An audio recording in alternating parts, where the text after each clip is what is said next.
Hello, my name is Barbara Martin Ellis, and I am a Voices community journalist. I recently spoke with Oyewumi Oyeniyi, Philadelphia's Youth Poet Laureate. She's a senior at Cristo Rey High School, headed to Harvard University in the fall. We spoke about her family and what it means to serve, and share her poetry as Philadelphia's Youth Poet Laureate. But first, she shares the beginning of her poem, When Sirens Are Your Lullaby.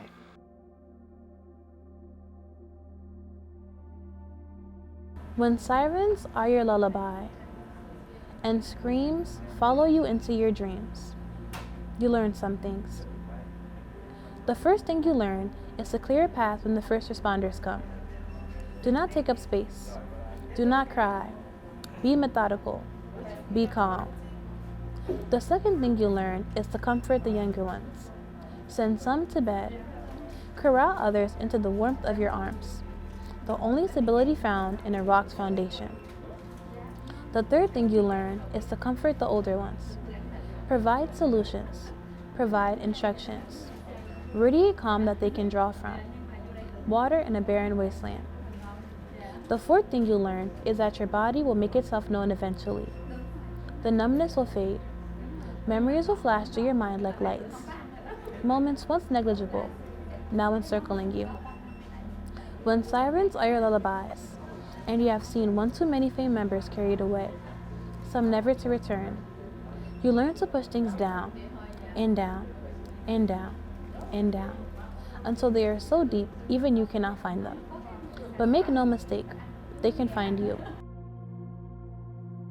What does it mean to be a young Philadelphian?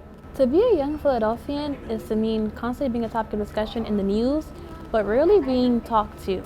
A lot of people who are in position of power in the city, in the county, in the state, talk a lot about us and youth violence and youth incarceration and youth activity, but they don't talk to us about why it's happening or what can be done to really resolve it. And I think a lot of issues stem from that.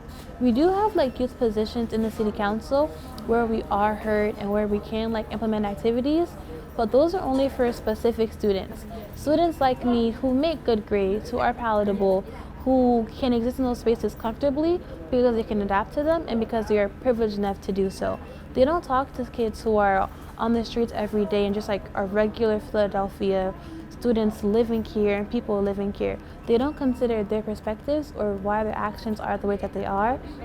And because of that, you kind of just feel like an afterthought and like a punishment and not really part of the city. And that breeds a lot of rage. And then you're desperate to be heard.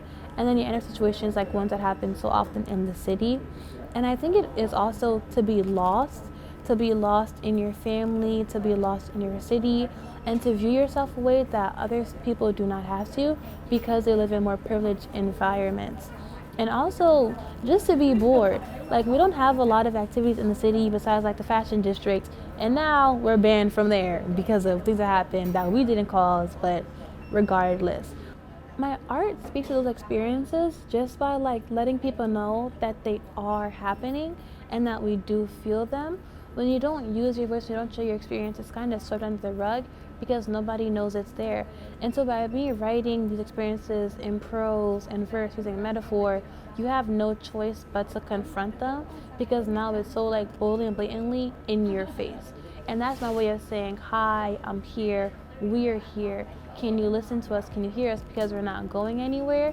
And here is this work that's just immortalized for as long as I'm alive, maybe even after, that's saying this was happening. And if you don't recognize it, you don't acknowledge it, you don't do anything about it, you just let it keep happening.